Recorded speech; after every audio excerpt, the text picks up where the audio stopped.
আপনি ওই নিবরেই নে।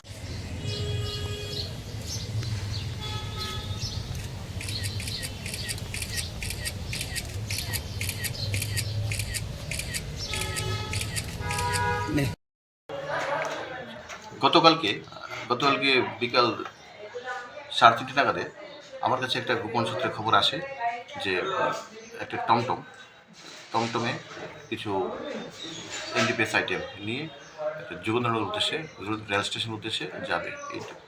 এই খবরের ভিত্তিতে আমি আমার খবরটা আমার অথরিটিকে ইনফর্ম করেছি এবং আমি আমার সাব ইন্সপেক্টর সমরেশ চাকমাকে এন্ডোর্স করেছি ব্যাপারটা ভেরিফাই করার জন্য।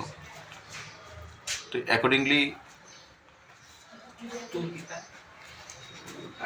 আমি সাব ইন্সপেক্টর সমরেশ চাকমা এবং থানার অন্যান্য অফিসার টিএসআর স্টাফ তারা বিভিন্ন জায়গাতে অ্যাম্বুশ করা হয়েছে ইয়াতে। ফাইনালি আমরা টমটমটাকে ডিটেন করেছি যে কলেজ ল কলেজের সামনে দিয়ে যে রাস্তাটা ইয়েতে গিয়েছে এই বিজয় অ্যাপার্টমেন্টের দিকে, ওই রাস্তার মাঝখানে আমরা টমটমকে ডিটেন করেছি। অ্যাকর্ডিংলি আমরা ওই ওটা ইয়েটাতে সার্চ করে দেখেছি ওখানে দুটো ব্যাগ ছিল, একটা ব্লু কালার একটা ব্ল্যাক কালার। দুটো ব্যাগের মধ্যে আমরা টোটাল গাঁজা পেয়েছি, গাঁজা প্যাকেটগুলো বিভিন্ন সাইজের গাঁজার প্যাকেট।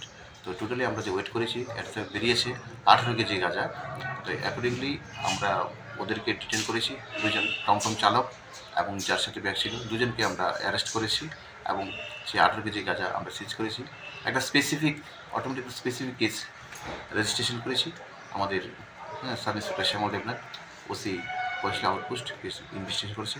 দুজন 21কে আজকে আমরা কোর্টে ফরওয়ার্ড করছি। তিন দিনের জন্য আমরা পুলিশ রিমান্ড দিয়েছি, রিকোয়েস্ট করেছি যাতে বাকি তাদের যে চেন আপটা মালটা কোথেকে এনেছে, কাকে দেবে এবং এই চেনের সাথে আরও কারা কারা ইনভলভ আছে স্ট্রংলি ইন্টারোগেশন করা দরকার। তার জন্য আমরা 3টে পুলিশ রিমান্ডে নিয়ে স্ট্রংলি ইন্টারোগেশন করব। দুজনের নাম কি এবং কত টাকা বাজার মূল্য রয়েছে? এখন যে দুজন ছিল, একজন হলো প্রদীপ দাস, ওনার বাড়ি ভাটিয়াবনের দিকে, আর একজন হলো আশিস নমো, আর ওনার বাড়ি হলো 79 দিকে। তো অ্যাকচুয়ালি আর ভ্যালু অফ সিজড আর্টিকেলস যেটা হলো এখানে 18 কেজি।